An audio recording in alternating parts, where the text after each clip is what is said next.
খেলা হবে, কিন্তু আমরা খেলার জন্য এসেছি, কিন্তু তারা নেই। আমরাকে নেতাকে আমাদের বগুড়াতে নিয়ে ফিরবো, আমরা এই প্রত্যাশা করি। আমাদের দেশটা এখন যে পর্যায়ে সে এসে দেশের হাল ধরলে আমাদের দেশটা সার্বভৌমত্ব রক্ষা হবে আমরা মনে করি।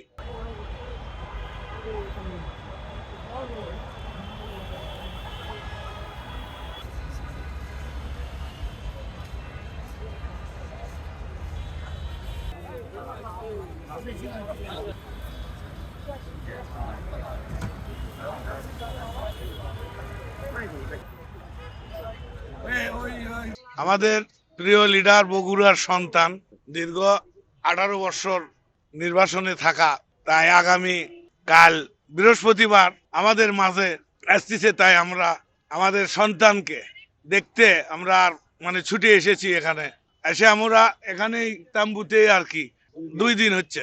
আমাদের দেশটা এখন যে পর্যায়ে সে এসে দেশের হাল ধরলে আমাদের দেশটা সার্বভৌমত্ব রক্ষা হবে আমরা মনে করি।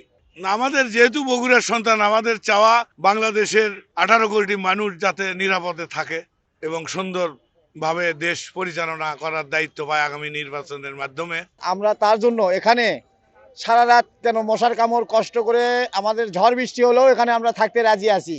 আমরাকে নেতাকে আমাদের বগুড়াতে নিয়ে ফিরবো, আমরা এই প্রত্যাশা করি। আর আমি মনে করি এখানে কালকে লোকের ঢল বয়ে যাবে। একটা কথা বলতে চাই, স্বৈরাচার সরকার থাকতে ছিল, ওবায়দুল কাদের বলেছিল খেলা হবে, কিন্তু আমরা খেলার জন্য এসেছি, কিন্তু তারা নেই। খেলা হবে, কিন্তু আমরা খেলতেই এসেছি, কিন্তু নাই। আমাদের নেতা আসছে খেলার জন্য আসছে। আমরা এই প্রত্যাশায় আছি, সামনে দেশ ভালোভাবে চলাবে। নেতা আমাদের এটাই প্রত্যাশা, যতই ঝড় বৃষ্টি হোক আমরা এখানে আসি, থাকবো। এত কষ্ট করতেছি, আমার দেশটা ভালো চলুক, আমরা দেশের জন্য।